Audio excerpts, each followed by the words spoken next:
Assalamualaikum warahmatullahi wabarakatuh. Halo kawan-kawan semua, apa kabarnya nih kalian? Mudah-mudahan kalian semua sehat-sehat ya kawan-kawan ya. Gue habis sholat nih. Ada yang mau gue ceritain sih. Udah ada email yang masuk ke kita. Tuh sebenarnya udah lama ya emailnya. Halo, makasih Mbak Mira udah mau cerita sama kita. Tapi kita baru bisa bacain sekarang nih ceritanya. Jadi cerita Mbak Mira ini udah lama sih, udah seminggu yang lalu atau 2 minggu yang lalu gitu ya. Nah, untuk kalian semua nih bisa banget loh ngirim-ngirim cerita ke kita, tuh gampang banget caranya. Tinggal inbox saja ke Facebook saya Sandy Caroline atau Instagram saya Sandy Caroline, atau kalian bisa juga nih kirim melalui email ke citranuansa9@gmail.com. Nah, Mbak Mira ini orang Surabaya ya kawan-kawan, jadi nggak tinggal di sini, nggak tinggal di Jakarta ya, tinggalnya di daerah Surabaya. Nah, di Surabaya ini Mbak Mira tuh mau menceritakan tentang sepupunya dia. Jadi sepupunya dia ini cowok nih, sebut aja namanya Anto ya. Nah, Mas Anto ini kebetulan dia tuh baru lulus gitu kan. Dia lagi nyari-nyari nih ceritanya kerjaan, tapi kan namanya di Surabaya tuh agak susah ya nyari kerjaan di sana gitu kan dia. Akhirnya dia tuh dengar-dengar tuh ada orang itu yang lagi nyari karyawan, tapi bukan untuk di Surabaya. Jadi merantau lah istilahnya ya. Kita nggak perlu sebut ya merantau kemana, pokoknya dia merantau aja, nggak di daerah situ, nggak di daerah Surabaya ini. Nah, si saudaranya ini, sepupunya ini, si Mas Anto ini ngajak temennya, jadi temen sekolahnya dia dulu gitu kan, temen dia waktu sekolah lah istilahnya. Dia ngajak deh tuh temennya karena dia ditawarin untuk datang ke orang yang namanya Ari, sebut aja Ari ya, bukan nama sebenarnya. Nah, si Ari ini katanya punya kios bakso. Kebetulan dia tuh mau buka kios satu lagi, jadi 2 nih cabang. Yang pertama sih udah katanya udah rame banget gitu. Kebetulan dia mau buka lagi katanya kios yang kedua di daerah yang sama, cuman kan harus butuh karyawan lagi ya, dia butuh 2 orang nih cowok katanya gitu. Oke lah ya, akhirnya si Anto dan temennya ini, sebut aja Bang B ya, si Bang B ini tuh menuju ke rumah si Ari. Nah, dia tuh tahu nih ada lowongan ini dari temen-temennya juga, temen tongkrongannya dia. Jadi dia tuh kan sering nongkrong. Nah, terus temennya tuh nawarin, no ada katanya, kalau lu mau kerja gitu kan, di mana? Ada namanya Bang Ari gitu, butuh karyawan lah istilahnya, karyawan bakso gitu kan.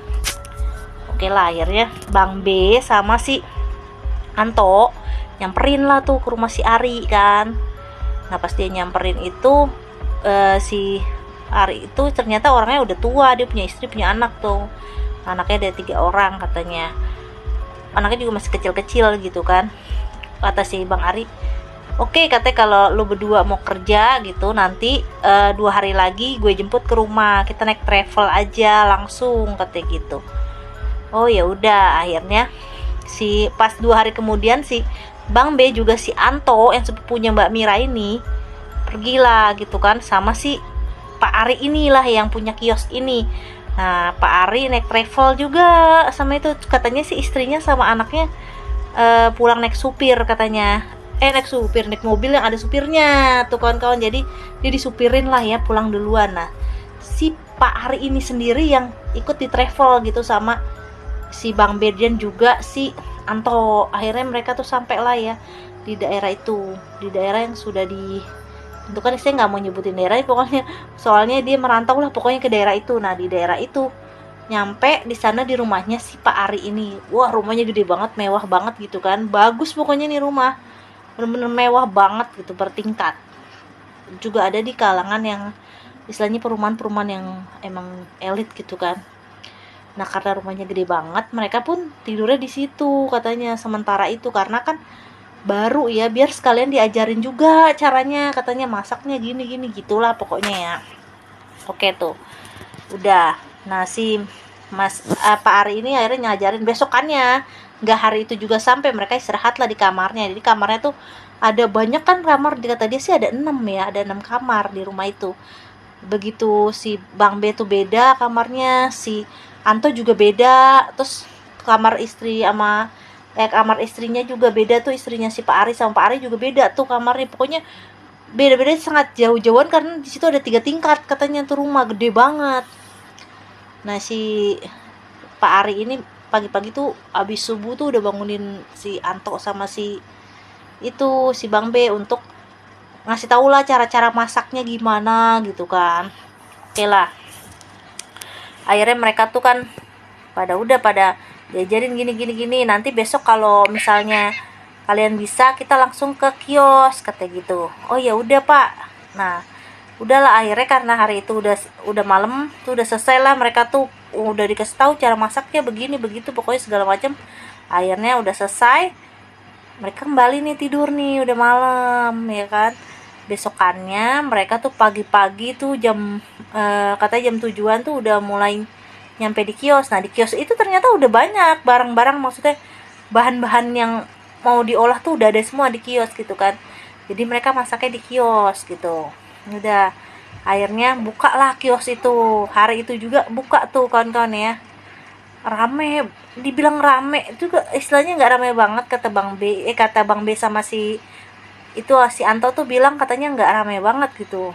Tapi anehnya gitu ya guys, pas terus jadi si Anto cerita gini, katanya ada pembeli nih, misalnya pembelinya ya cuma beberapa orang gitu ya, tapi lacinya tuh, laci duit itu wah penuh banget duitnya, sampai banyak banget gitu.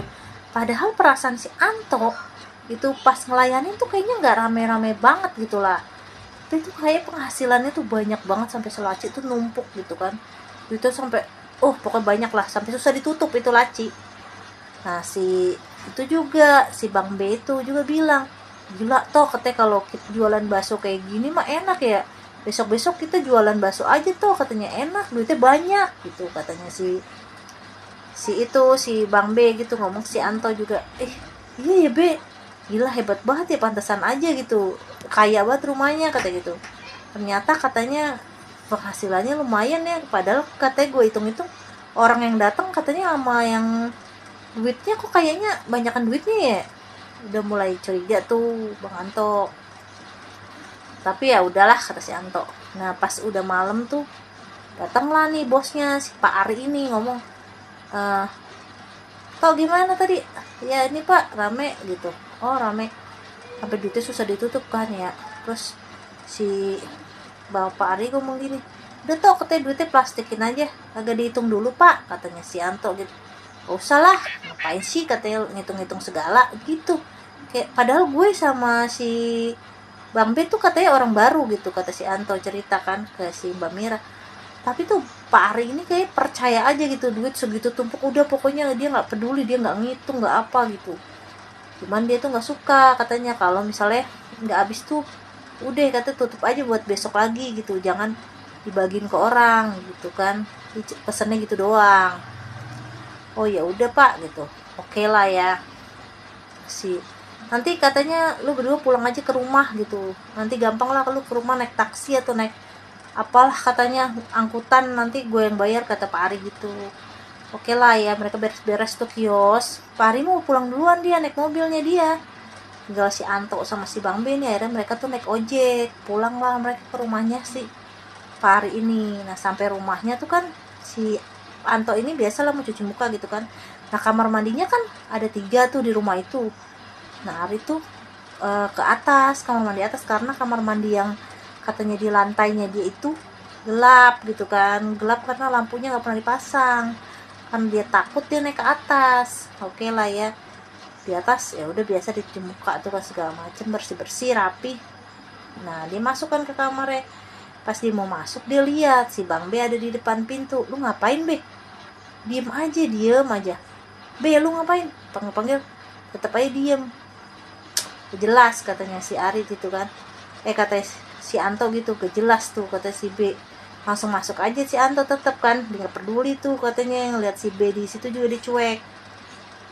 Pasti masuk ke dalam kaget dia, karena ternyata si Bang B-nya malah ada di kamarnya dia, bukannya ada di depan. Tadi padahal dia ngeliat ada di depan itu, tiba-tiba dia lagi bisa kok dia ada di sini gitu, kaget kan. Lu B bener emang kenapa kata si B. Sorry kata, gue mau minjem jarjeran kata si B ke si Anto. Ya udah gue cari sendiri nih kata si B gitu, ngomong gitu ke si Anto. Anto kan tadi ngeliat dia di depan gitu kan. Nah pas dia masuk ke kamar kan dia kaget gitu, ternyata Bang B itu emang udah ada di kamar gitu. Ngapain lu di sini? Tadi gue liat lu di depan. Siapa sih, kata si Bang B, orang gue lagi nyari charger kok di sini gitu kan. Ya udah gue pinjam charger dulu ya, kata si B gitu. Kaget tuh si Mas Antonya, ternyata yang di depan siapa gitu. Nabi keluar, Mas Anto juga ngelok-ngelok gitu ke pintu, dilihat nggak ada orang kan. Ya udahlah, kata Anto, mungkin gue halusinasi kali, apalagi tadi gue panggil-panggil diem aja gitu kan. Ah gila, katanya halusinasi gue. Udahlah, hari kedua tuh ya udah, setiap hari dia tuh selalu diantar aja gitu ke kiosnya. Ya sampai kios mereka beres-beres gitu kan, segala macem, masak lah. Nah lebih aneh lagi nih gini, katanya si Anto, nah hari itu kan hujan, sepi gitu kan tokonya gitu. Ada sih yang beli, kata Anto, cuma ada beberapa orang lah ya, bisa dihitung jari, orang sepi banget. Tapi tuh pas dibuka lacinya gitu ya, laci duitnya tuh penuh guys, sampai nggak bisa ditutup lagi, kata Mas Anto. Bisa, kok ada duitnya banyak banget gitu, sedangkan tadi tuh sepi gitu. Terus si Anto ngomong si B, ih gila nih duitnya banyak banget B gitu. Si B, kenapa sih, kok heran banget lu ngitungin duit? Bukan masalah ngitungin duit, kata si Anto, aneh gitu, katanya yang beli tuh cuma sedikit tapi duit yang dihasilin tuh banyak banget gitu, kata si Bang B. Ya bisa aja gitu kan, kali lu salah ngitung tadi gitu kan. Nggak, gue yakin kok cuma berapa orang tadi yang belanja gitu kan, emang hujan sepi juga gitu guys. Tapi ya udahlah ya, nggak lama tuh, biasa udah menjelang malam jam 9 si Pak Ari datang gitu kan, minta duitnya tuh dibungkusin pakai plastik itu. Selalu dia tuh nggak pernah ngitung, katanya dia nggak pernah ngitungin duitnya yang di laci itu berapa, pengeluaran berapa, dia nggak pernah ngitung, pokoknya masukin aja gitu, percaya aja sama si Bang B sama si Anto ini. Oke lah, udah. Nah udah berapa hari tuh mereka ada mingguan tuh mereka kerja di situ.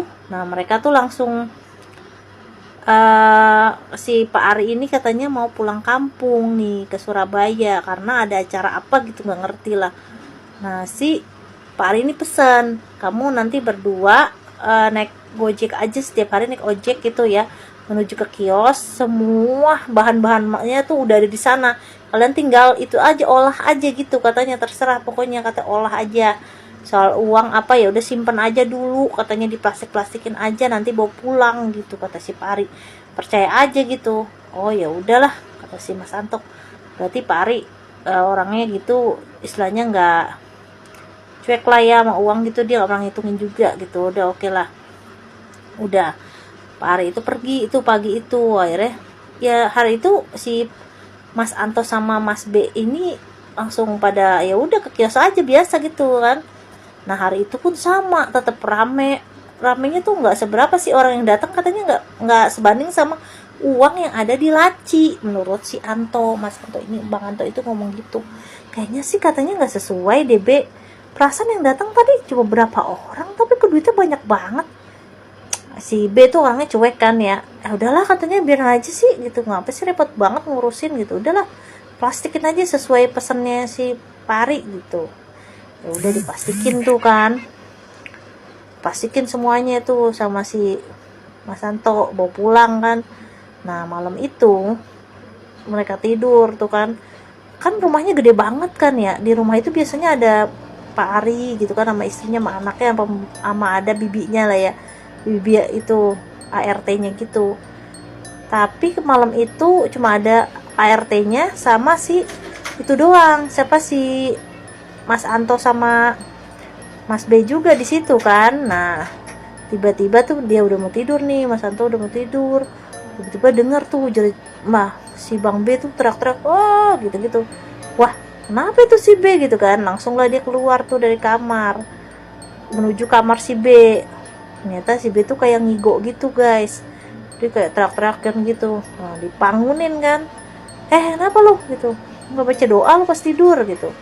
Terus Bang B bilang, gila gue ngimpi, serem banget. Ngimpi apaan gitu, ngimpi katanya gue ngimpi ketemu tuyul apalagi tapi nggak botak, kata dia, mukanya sih tua gitu, rambutnya panjang gitu loh, pokoknya serem deh katanya Bang B. Lah lu kenapa sih, katanya, baca doa lah gitu. Ya udah ntar gue baca doa. Ya udah. Nah sejak malam itu jadi si Pak yang punya bakso ini tuh, Pak Ari tuh pulang tuh lama banget gitu, padahal udah seminggu tuh tetap aja dia nggak pulang-pulang. Sedangkan si Bang B ini setiap tidur tuh selalu mimpi. Nah mimpinya tuh aneh-aneh kayak gitu terus katanya. Bahkan dia tuh teriakan terus sampai akhirnya tuh pada hari keberapa tuh dia tuh ya katanya ketiga keempat gitu, saya gue baca ceritanya ketiga keempat gitu. Hari ketiga keempat tuh udah mulai badannya tuh mulai panas gitu loh, meriang gitu kayak orang sakit. Terus nggak bisa dong, nggak bisa kerja gitu kan. Nah sedangkan si Mas Anto kalau sendirian juga dia ya nggak bisa lah ya jaga kios gede kayak gitu sendirian, repot masaknya juga kan. Akhirnya dia nggak dagang gitu kan. Dia mau nelponin Pak Ari juga dia takut ngeganggu apa gimana, ya udahlah katanya nggak dagang udah biarin gitu kan. Nah si Bang B juga sakit itu panas. Oh pokoknya Bang B tuh kayak orang meriang gitu kan. Katanya Bang B dia tuh jadi kayak ngimpi-ngimpiin itu terus, ngimpin yang dia bilang itu yang palanya botak itu, bilang botak rambutnya jarang gitu, panjang gitu, mukanya juga tua kayak cowok tapi mukanya tua pendek gitu guys, kayak tuyul lah gitu tapi mukanya tua tapi berambutnya ini panjang kata gitu. Tiap tidur tuh dia nggak nyak, jadi dia tuh nggak mau tidur. Kalau tidur tuh kata dia tuh dia malah ketakutan karena ya serem, kata dia dikejar-kejar lah, ya dicekek lah, diapain lah gitu. Jadi dia tuh nggak pernah mau tidur, dia berusaha melek terus, yang itu membuat dia tuh demam gitu kan, demam sakit. Gimana nih gitu kan. Udahlah akhirnya setelah seminggu itu si Pak Ari akhirnya pulang nih ke rumah nih, dia nih ke rumah sama istrinya sama anaknya semua. Tapi istrinya sama anaknya tuh dari pertama kali Mas Anto tuh sampai ke rumahnya itu nggak pernah ngobrol. Istrinya tuh selalu masuk ke kamar gitu, nggak pernah ngobrol, nggak pernah keluar, nggak pernah bertegur sapa, pokoknya nggak pernah say hello lah. Pokoknya dia masuk ke kamar. Nah Pak Ari ini menuju ke atas kan, terus nanya sama Mas Anto, kenapa gitu, kenapa kamu nggak dagang? Iya Pak maaf saya udah nggak dagang nih katanya 2 hari, kata Mas Anto. Emang kenapa? Soalnya Bang B sakit gitu. Sakit apa gitu, nggak tahu dia meriang. Terus ceritain kan sama Mas Anto kalau dia ngimpi-ngimpi serem gitu. Nah terus katanya si Pak Ari, ya udah minum obat warung aja, malah dibeliin obat warung tuh sama Pak Ari ini. Udah dikasih minum tapi ya tetap aja dia kayak gitu terus. Udahlah ya, udah kata Pak Ari gini, udah sekarang gini aja, kamu jualan aja deh sama saya katanya hari ini. Karena kan waktu Pak Ari datang ini pagi nih, jam sekitar abis subuh gitu dia udah nyampe ke rumah itu. Akhirnya si Pak Ari ngajak Mas Anto ini jualan, jadi berdua nih dia jualan ke kios itu.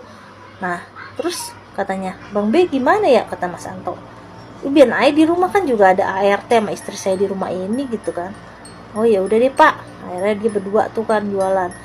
Nah sampai malam, nah dia pulang tuh kan ke rumah tuh berdua sama si Pak Ari ini pulang. Nah pulang dari dia jualan itu, dia menuju ke atas kan, kamarnya dia dong. Nah terus si Mas Anto dalam hati gini, gimana ya kabarnya si Bang B gitu kan. Dia pengen tuh ke kamarnya Bang B. Dia buka pintu, dia lihat Bang B kayak lagi tidur gitu. Lah tumben nih orang tidur, katanya dia takut kok tidur gitu kan. Terus dibangunin, B gimana B. Pas dia colek itu badannya udah dingin. Udah pokoknya udah dingin dah, pokoknya gimana sih, orang udah meninggal gitu, kayak orang meninggal. Panik kan, langsung nangis tuh, nangis menuju kamar Pak Ari. Terus bilang, Pak teman saya meninggal Pak, gimana itu di atas. Terus Pak Ari tuh yang santai gitu katanya. Mas Anto dia tuh santai kayak, ya udah katanya, gak apa-apa lah, gimana orang udah meninggal, apa nggak panggil dokter dulu Pak, mastiin gitu kan, itu teman saya tuh beneran udah meninggal apa masih hidup gitu. Oh ya udah dia ke atas doang, terus dia megang itunya, ini mah udah meninggal kata dia gitu. Udah kayak orang santai gitu, santai banget lah pokoknya. Akhirnya si Mas Anton nelfon keluarganya dong, keluarganya Bang B. Nah terus di keluarganya Bang B kaget lah, kok bisa gitu, sakit emang nggak dibawa ke rumah sakit gitu. Enggak, dikasih obat warung doang, jadi nggak tahu sakitnya apa katanya si Mas Anto. Udah ya guys, akhirnya telepon keluarganya Bang B. Nah dari situ keluarganya langsung kaget gitu, shock gitu, kok tiba-tiba meninggal, padahal kemarin tuh ya baik-baik aja gitu, masih teleponan juga kan. Ternyata katanya sakit, nggak dibawa ke rumah sakit lah segala macem. Singkat cerita, akhirnya si bosnya ini, si Pak Ari ini memesan ambulan gitu dari rumah sakit untuk membawa si Bang B ini menuju ke kampungnya di Surabaya. Akhirnya dibawalah, termasuk si Mas Anto juga ikut ya di ambulan itu. Jadi pulang kampung juga lah dia ya, sambil bawa barang-barangnya semua. Udah, dan Pak Ari juga ikut katanya di dalam ambulan itu. Nah sampailah di kampungnya di Surabaya.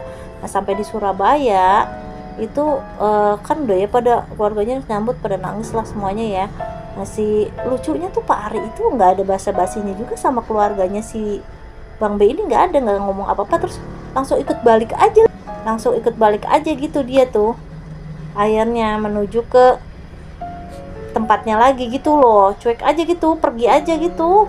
Ya udah, akhirnya udahlah, si Bang B dikuburin, keluarganya juga gini, kok aneh gitu, kenapa gitu, kok bisa si B meninggal gitu, emang nggak tahu waktu sakit apa, nggak tahu, orang tiba-tiba dia sakit, terus sakitnya itu panas, terus diceritain lah sama Mas Anto kalau dia tuh sering mimpi-mimpi aneh gitu. Ya udah minta divisum aja gitu, karena kan nggak jelas gitu kan kenapa, apalagi kejadian dia meninggal itu Mas Anto sendiri nggak ada di rumah itu. Jadi Mas Anto itu kan lagi kerja gitu kan, bantuin si Pak Ari itu. Jadi curiga lah keluarganya gitu, takutnya ada apa-apa gitu kan, apalagi tiba-tiba dia meninggal gitu kan. Udah akhirnya divisum. Nah di visum itu keluarlah ya visumannya itu, katanya ada bekas cekek-cekekan di sini, cekekan, terus di daerah dadanya juga ada kayak apa sih, kayak hitam gitu, bekas hitam katanya di dadanya dia gitulah pokoknya. Aneh gitu ya, nggak wajar. Cekekannya itu katanya bukannya kan 5 jari, dia mah tiga jari gitu, kelihatan ada 3 jari yang nyekek gitu katanya. Nah itu yang membuat nggak wajar gitu loh, sedangkan ya nggak bisa juga ya, istilahnya bingung juga gitu siapa gitu yang bunuh gitu kan. Nah pikirannya si Anto juga, ih kok aneh banget gitu ya, kok bisa gitu, ada pas di visum tuh ada cekekan tapi jarinya tuh panjang-panjang, terus cuma 3 doang, itu 3 tanda gitu deh di lehernya gitu. Udah tuh kan tahlilan tuh akhirnya kan ya itu, ada pengajian lah ya, ada orang meninggal kan. Udah hari ketiga tuh temennya si Anto ini yang nawarin kerja itu dateng. Udahlah yang ngomong gini, Tok gitu, lo nggak apa-apa, lo sehat? Ya nggak apa-apa, emang kenapa, kata si Anto. B itu kenapa? Itu sakit tuh, mimpi gini-gini, ceritain lah sama Mas Anto. Terus temennya ngomong, wah berarti bener Tok. Bener gimana? Bener kata temen gua. Jadi temennya Mas Anto ini punya temen lagi. Nah temennya itu kerja juga katanya sama si Pak Ari ini di cabang yang satu lagi, cabang nomor 1 dulu banget katanya. Nah terus katanya ada kejadian kayak gitu, tiba-tiba tuh dia yang sering sakit-sakitan lah di sono katanya, terus mimpi-mimpi aneh gitu. Nah terus dia minta pulang, akhirnya selamat lah dia, alhamdulillah masih hidup katanya orangnya gitu, minta pulang, nggak mau lagi gitu. Akhirnya dia pulangin sama si Pak Ari ini, diganti orang baru lagi gitu. Jadi ternyata itu benar katanya. Lu gimana sih katanya, kalau misal lu tahu kayak gitu kenapa lu nawarin ke gue? Ya dipikirnya tuh ya gosip doang gitu loh, nggak bener gitu. Ternyata bener. Aduh katanya si temannya Mas Anto, gila gue merasa bersalah banget gitu kan kalau ternyata itu bener gitu. Dia sendiri juga nggak tahu kalau itu pikiran dia cuma gosip-gosip doang gitu, apa sih gitu, kayak nggak masuk akal. Ternyata kebenaran kejadian juga gitu sama si Bang B ini. Udah gitulah guys ceritanya ya, sampai sekarang juga makanya si Pak Ari ini tuh katanya sih jarang pulang tuh ke kampungnya semenjak kejadian meninggalnya si Bang B ini, karena keluarganya Bang B ini ya benci banget gitu loh, gak jelas benci banget katanya. Karena apa? Karena udah sakit hati banget pas Bang B meninggal itu, katanya sakit dan tidak diberobatin juga gitu, jadi nggak ketahuan juga waktu itu penyakitnya apa.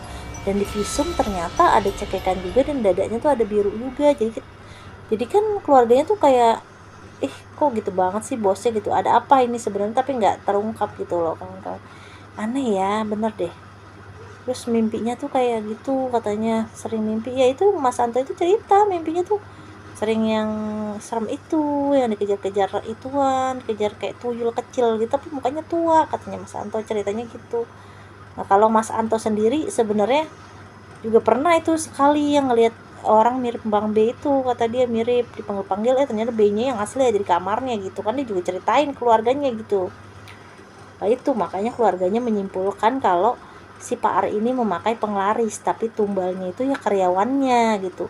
Dan itu juga kejadiannya tuh sebenarnya udah kejadian sama temennya si Mas Anto juga sebelumnya, temennya dari temennya Mas Anto nih juga sebenarnya udah pernah ngalamin hal ini juga sama, cuman kan dia sakit terus dia buru-buru minta pulang gitu kan. Mungkin kalau dia nggak minta pulang juga dia bakal dead juga kayaknya kayak Bang B gitu kan. Tuh kan ceritanya oke lah, serem banget ya.